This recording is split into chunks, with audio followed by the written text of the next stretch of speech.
muitas vezes um ente querido, sonhos foram perdidos, sonhos foram deixados para trás. Durante uns 3, 4 anos, parece que tudo ficou fechado, né? Tudo parado, nada foi adiante. Mas Deus, Ele sempre nos dá uma esperança, amém? E isso pode começar conosco, né? Os sonhos podem ser resgatados, os sonhos não vão ser perdidos, amém? E existem alguns fatores por que a pessoa pensa em desistir, né? Primeiramente, é o desânimo e a frustração. Quem já se sentiu desanimado esse ano? Estamos no final de março, né? Praticamente um dia para acabar março. E assim, no início do ano, eu falei, não vou conseguir. Gente, minha faculdade era 400 e pouquinho, tá 800 reais. Falei, Senhor, eu vou trancar, porque não vai dar para eu pagar. Mas Deus, Ele é tão bom que eu vamos indo. Então, muitas vezes, os fatores emocionais, que é o desânimo, a frustração, a pessoa se sente desanimada, a pessoa se sente frustrada, ela se sente sem esperança, né? O cansaço e a exaustão. O cansaço, queridos, vocês pegam, deita e descansa. Eu passei uma semana muito cansativa. Você descansa. Quando você acorda, você vai estar bem. Quando a exaustão é o quê? A exaustão é você descansar, você dormir e acordar cansado. Muitas pessoas entram em burnout, ficam desesperados porque eles estão exaustas. Então, o que às vezes nós não queremos desistir, nós estamos cansados, né? Mas eu vou desistir de tudo. Não, para um dia, fala assim, hoje eu vou ficar descansando. Então você não quer desistir, você está cansado. E qual a solução do cansaço? Descanso, né? E Deus, Ele nos dá um descanso. Fatores cognitivos. Pensamentos negativos. Sabe aquela pessoa que fala assim, eu vou sair, eu vou cair? Eu vou, no emprego não vai dar certo, porque para mim nada dá certo. É aquele pensamento que sempre não vou conseguir. A vida para mim é mais difícil, né? A vida para os outros parece tão mais fáceis do que para mim, né? E esse fator, pensamento negativo, falta de autoconfiança. Às vezes você fala assim, você acha que eu vou conseguir cair aqui na frente? Não, eu até falei, mas passou uma semana para preparar um sermão. Será que eu vou conseguir? A gente precisa ter confiança em nós. Porque Deus, Ele morreu, Ele entregou seu Filho para morrer em nosso lugar. Justamente para a gente ter autoconfiança, amém? Dificuldade em encontrar soluções. Quantas vezes nós estamos com um problema para resolver e nós não encontramos solução nenhuma? Se eu for para a direita, pode acontecer isso. Se eu for para a esquerda, pode acontecer aquilo. E agora, o que eu vou fazer? Às vezes você se sente parado. As coisas estão andando, o mundo está andando, todo mundo está avançando e você está parado, porque você não encontra solução. Então, esses fatores emocionais e cognitivos fazem que a pessoa pensar em desistir. Fatores ambientais, pressão social. Quantas vezes a gente está no meio da sociedade e a pessoa fala, mas você não faz a faculdade, mas você não tem emprego, e aí? Quanta pressão social nós estamos enfrentando? Mas por que você está na igreja todo domingo? Você poderia estar dormindo. Mas por que isso, por que aquilo? A pressão social é muito grande. Falta de apoio familiar, falta de apoio de amigos, falta de apoio das pessoas que te cercam. Às vezes você está iniciando um projeto, a pessoa vai colocar o que na frente? Para que você vai começar isso? Você não vai conseguir, né? Você não vai conseguir seguir em frente. Mas você vai fazer uma faculdade de psicologia, o mercado de trabalho está muito saturado. Mas você vai fazer enfermagem, ou você vai fazer qualquer outra coisa, não tem apoio, né? E o nosso apoio, queridos, eles têm que ser em Deus. Mas como é bom ter uma pessoa, alguém que te funcione, te coloque para cima, né? Um ambiente também tóxico, às vezes você está trabalhando e você chega com uma motivação. Aí você chega num lugar de trabalho, parece que tem um peso sobre você. Você fala, nossa Deus, eu estava tão motivada, entrei aqui, parece que as minhas forças se esgotaram, né? E relacionamento abusivo. Eu acredito que a pessoa que tem um relacionamento abusivo, ela não consegue abrir os olhos, né? E ver que realmente ela precisa sair desse relacionamento. Então, às vezes, a pessoa fica sem opção nenhuma de avançar. Fatores psicológicos, traumas. Quem já passou algum trauma aqui? Acredito que a maioria, né, já passou algum trauma. Eu, anteriormente, eu falava, eu não vou casar, não quero casar, não quero ter filhos. Porque justamente eu tive um trauma. Só que Deus, ele foi me restaurando, Deus, ele foi me curando, Deus, ele foi me restaurando. E hoje, graças a Deus, eu tenho minha família na casa do Senhor, né? Ansiedade e estresse. Quantas pessoas hoje têm ansiedade? Ansiedade, alguém sabe o que é? Sim. Excesso do futuro. A pessoa pensa muito no futuro. Né? Será que eu vou conseguir? Ah, mas eu preciso. Você tem que ter a programação, sim. Ah, eu vou ter uma viagem. Daqui uma semana eu vou viajar. Eu só vou preparar a mala um dia antes? Não, né? Você vai programar. Só existe a ansiedade que causa problemas físicos. Taquicardia, sudorese, a pessoa chega até a desmaiar. Quantas vezes que nós vemos uma pessoa dessa forma e julga como frescura? Ah, ela está com frescura. Vou dar um tanque para ela, para ver se não melhora. Não, gente. A pessoa com crise de ansiedade, ela pode até mesmo morrer. Ah, mas não é frescura, não. É realmente. E com isso, faz com que a pessoa venha a desistir, né? Depressão. A minha irmã, uns 3 anos atrás, ela entrou num quadro depressivo, com vários traumas que ela teve, e as pessoas olhavam para ela e falavam, não, você não está com depressão. Eu falava, gente, ela precisa de ajuda, ela precisa de conforto, ela precisa de alguém que venha ajudar. E aí reuniu minha mãe, reuniu todo mundo e fomos ajudar ela.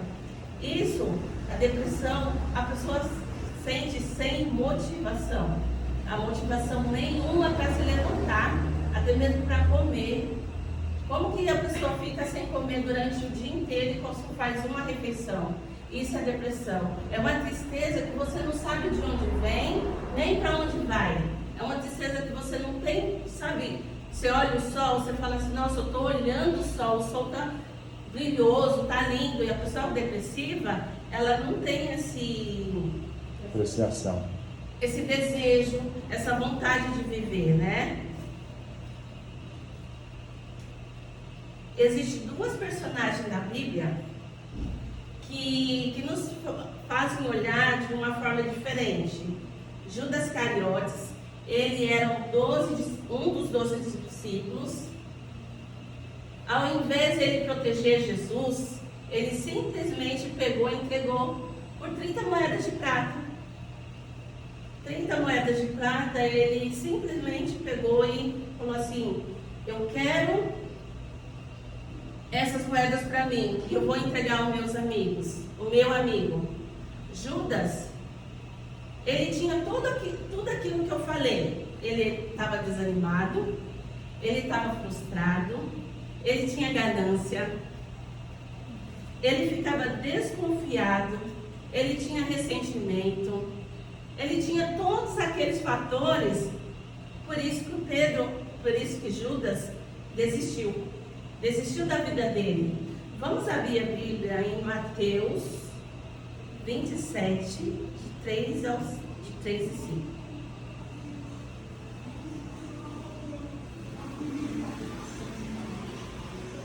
Diz assim: quando Judas, que havia traído, viu que Jesus fora condenado, foi tomado de remorso e devolveu aos seus chefes dos sacerdotes e os líderes religiosos as 30 moedas de prata.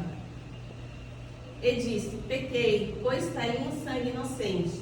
E eles retrocaram: que importa? Que nos importa? A responsabilidade é sua. Então Judas jogou o dinheiro dentro do templo, saindo, foi e enforcou-se. Segundo a OMS, que é a Organização Mundial da Saúde, vem diminuindo o índice de suicídio.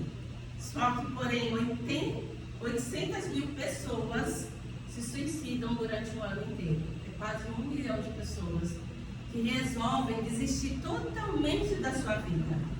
Só que enquanto o mundo está diminuindo o índice de suicídio, infelizmente, no Brasil teve um acréscimo de 17%.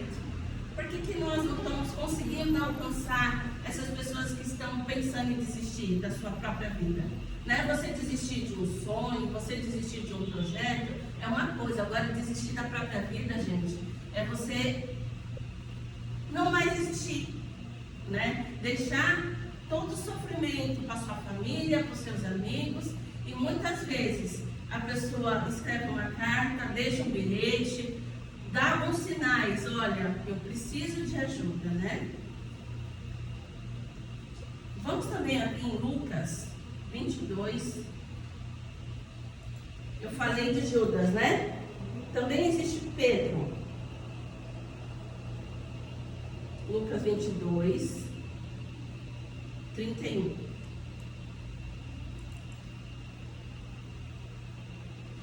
Simão, Simão, Satanás pediu vocês para peneirar contra o trigo. Mas eu orei por você, para que sua fé não desfaleça. E quando você se converter, fortaleça os seus irmãos.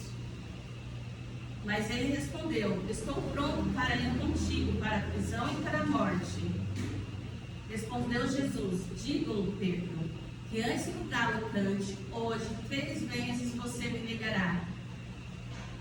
Então Jesus lhe perguntou: quando eu vos enviei sem bolsa, saco de viagem ou sandália, faltou alguma coisa? Nada, responderam eles. Amém? Amém. Então, primeiro tópico: o fracasso não define o seu futuro. Quantas vezes nós pensamos em desistir, pensamos em fracassar, pensamos em deixar tudo para trás? Em João 21, 17, diz assim: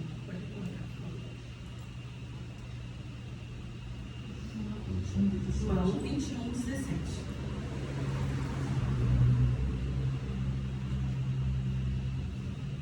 Pela terceira vez ele disse: Simão, filho de João, você me ama?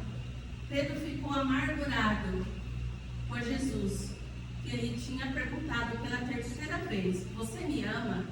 E disse-lhe: Senhor, tu sabes que eu te amo.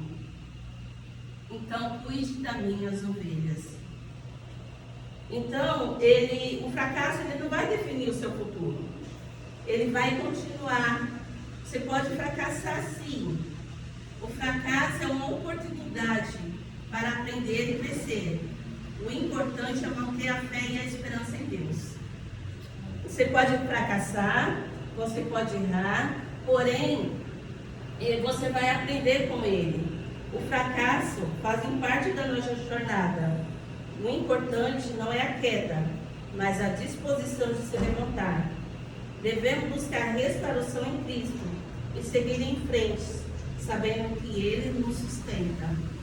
Filipenses 1,6 diz assim: aquele que começou a boa obra há de completar, amém? Então, Ele completou a boa obra em sua vida. Ele vai continuar completando, amém? Basta nós confiarmos em Deus, confiarmos na sua palavra e entregar a nossa vida a Deus. Remorsos versus arrependimento. 2 Coríntios 10, 7 e 10.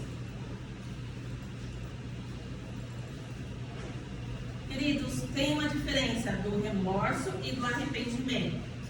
O remorso é um sentimento de culpa e dor emocional, que surge quando uma pessoa se sente responsável por uma ação ou decisão errada. Fato do passado, sentimento de impotência. O Judas, ele sentiu tudo isso. Ele sentiu remorso, ele sentiu sentimento de culpa, tanto que ele entregou as 30 moedas de prata, né? Ele sentiu as emoções todas afloradas. Ele pensou no passado, ele deve ter pensado, pô, o meu mestre, ele me amava tanto, e eu simplesmente entreguei ele aos inimigos, né? Segundo Coríntios 7:10 diz assim: segundo a tristeza, segundo Deus, não produz remorso, mas sim um arrependimento que leva à salvação. E a tristeza, segundo o mundo, produz a morte. A diferença: a tristeza, ela produz remorso, ela produz dores no corpo, ela produz sentimento de tristeza, sentimento de coisas do passado. Quando erramos, temos duas opções: nos entregar ao desespero como o do Judas, ou nos arrepender e buscarmos restauração como Pedro. O verdadeiro arrependimento nos aproxima de Deus.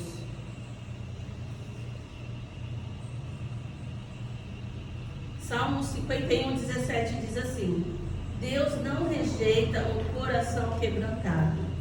A gente pensa assim: ah, mas eu pequei, ah, mas eu errei, ah, mas eu estou totalmente sujo, totalmente desamparado. Mas Deus, quando nós pedimos, Senhor, eu me arrependo totalmente dos meus pecados. E essa tristeza, ela vai produzir o quê? A vida. O remorso, ele produz a morte. Salmo 51:17 diz assim: o sacrifício que agrada a Deus são o espírito quebrantado, o coração quebrantado, contrito, o Deus não o desprezará. Então ele não vai desprezar o seu coração quando você está totalmente quebrantado na presença do Senhor. Então, o Pedro, ele olhou para Jesus e falou assim: o que eu fiz de errado?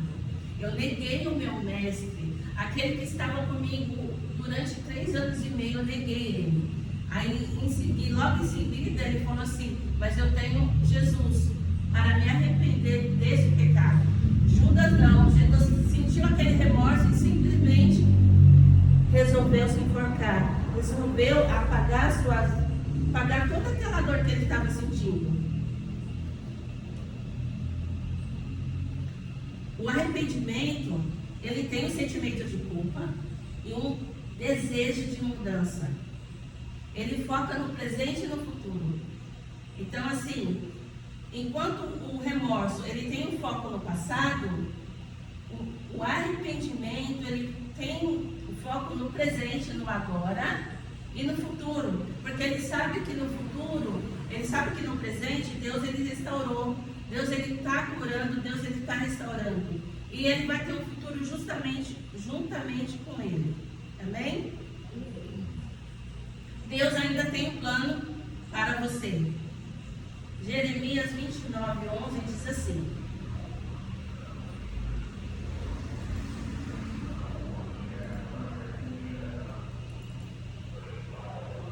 porque eu sou quem conheço os planos que tenho para você, diz o Senhor, planos de fazê-lo prosperar e não de causar danos, planos de dar a vocês esperança e um futuro. Oh, queridos, como é bom saber que nós temos esperança em Deus. Como é bom saber que nossos planos estão no coração de Jesus, estão no coração de Deus. Efésios 2:10 diz assim: somos criação de Deus, preparado para boas obras. Isaías 41:10.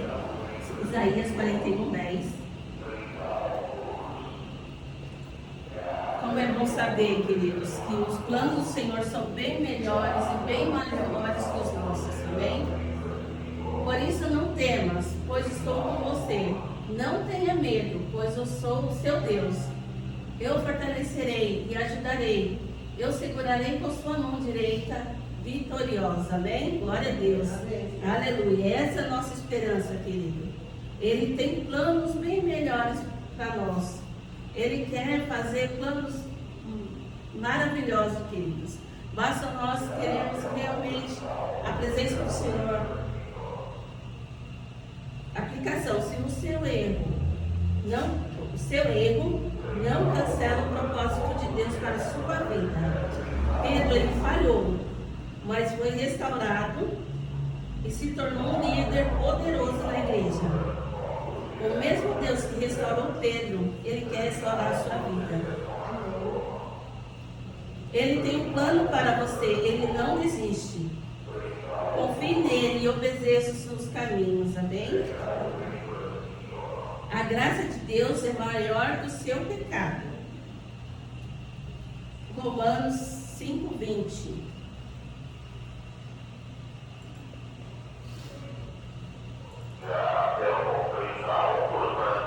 Diz assim: a lei foi trazida para que as transgressões fossem exaltadas, não para aumentar o pecado, mas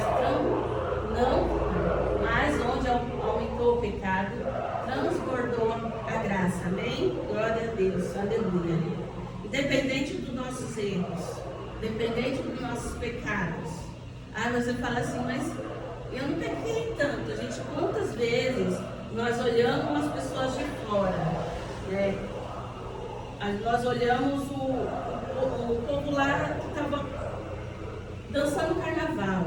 A gente acha que o nosso pecado é tão pequenininho, mas não existe pecadinho, pecadão. Existe pecado. E Deus, Ele transbordou a graça em nossa vida. Às vezes você não peca, ou às vezes você não traz com o marido, pode você falar mal de uma colega. Você está pecando. Mas eu não estou falando mal, vou orar por ela. Não, se você está contando para alguém, né? Você está falando mal dela, você está focando. Às vezes fala assim, eu não menti, eu omiti. Peraí, você omitiu? Não, você mentiu, né? Precisamos realmente colocar nome em nossos pecados. Mas Ele vem restaurando, Ele vem jogando a graça dele sobre os nossos pecados. A graça do Senhor é realmente de graça. Nós não somos merecedores da graça do Senhor, mas Ele entregou seu Filho para morrer em nosso lugar, para salvar, para libertar de todo pecado, amém? E isso só acontece quando nós confessamos. Não adianta a gente simplesmente pecar, pedir perdão para Deus. Mas perdão do quê? Coloca nome em seu pecado. Senhor, me perdoa porque eu olhei uma mulher e julguei ela. Aí você fala, nossa, mas abre meus olhos e veja o que eu estou pecando. Qual realmente é o meu pecado? Senhor, eu preciso que o Senhor me cure de uma fofoca, eu preciso que o Senhor me cure de um sentimento que eu estou tendo por um homem casado. Senhor, eu preciso que o Senhor me cure de tantas outras coisas, né? De tanto pecado, que a gente acha que o pecado do outro é maior do que o nosso. Mas não, a gente precisa realmente confessar o pecado a Deus. Ele é suficiente para perdoar e transformar nossas vidas, amém? Você crê nessa palavra do Senhor? Amém. Você crê que Ele pode transformar a nossa vida? Amém. Que Ele tem a graça do Senhor sobre nós? Glória a Deus, aleluia. Levante-se e avance. Filipenses 3. Quando a gente pensa em desistir, queridos, a gente acha que não vai conseguir avançar, né? Eu vou desistir, vou para a faculdade. Às vezes você pode até falar, Senhor, eu não estou sentindo paz nesse lugar. É realmente para eu desistir? Deus, Ele vai te dar a tranquilidade. Quando você não vai continuar naquilo, eu estou no trabalhando e aquele lugar não está me trazendo paz, eu vou pedir demissão. Isso é desistência segundo o plano do Senhor, né? Eu vou desistir porque está me trazendo, eu estou fora da casa do Senhor, está me trazendo tristeza, está me trazendo angústia, está me trazendo desespero, então eu vou realmente seguir outros caminhos. Você tem outras opções, né? Filipenses 3 e 14 diz isso. Irmãos, não pense que eu mesmo já tenha alcançado, mas uma coisa faço, esquecendo-me das coisas que ficaram para trás, avançando para as coisas que estão adiante. Prossigo para o alto, a fim de ganhar o prêmio chamado celestial de Cristo Jesus. Amém? Glória a Deus. Qual o nosso alvo? Cristo Jesus. Eu avanço, eu quero levantar. Nessa manhã, eu declaro sobre a sua vida, que a sua vida não vai ficar mais parada. A sua vida vai avançar, amém? Amém. Em 2 Timóteo 4, 7 diz assim. Isso, queridos, é Paulo falando, né? Tanto em Filipenses quanto em Timóteo, ele vai falar assim, ó. 7. Combati o bom combate, terminei a carreira e guardei a fé. Paulo, ele combateu tudo aquilo que ele precisava combater. Ele terminou a corrida, ele terminou o que ele precisava e ele guardou a fé dele, amém? Que venhamos cada dia mais prosseguir, porque não existe, Deus, ele está conosco. Ele nunca nos deixa sozinhos. Isaías 40:31. Essas são uma palavra, queridos, uma palavra de ânimo, uma palavra de vitória, né? Para que você venha se levantar e seguir para o alvo que é Cristo. Diz assim: mas aquele que espera no Senhor renova as suas forças, voa alto como águia, corre e não ficam exaustos, andam e não se cansam. Amém? Glória a Deus. Que venhamos realmente renovar as forças do Senhor. Amém? Que venhamos ter essa esperança no Senhor. Que nós não venhamos ficar exaustos, mas que venhamos andar em novidade de vida, em esperança. Aplicação: não se prenda ao passado. Deus nos chama para continuar a caminhada. Como Pedro, devemos levantar e seguir em frente e cumprir o nosso propósito. Glória a Deus. Pedro, ele poderia ter falado, foi igual Pedro. Eu neguei a Jesus. Eu vi a face de Jesus. Eu não quero mais seguir a Ele, porque eu estou com pecado, porque eu o neguei, porque eu não quero mais seguir. E ele falou assim, não, realmente, Ele me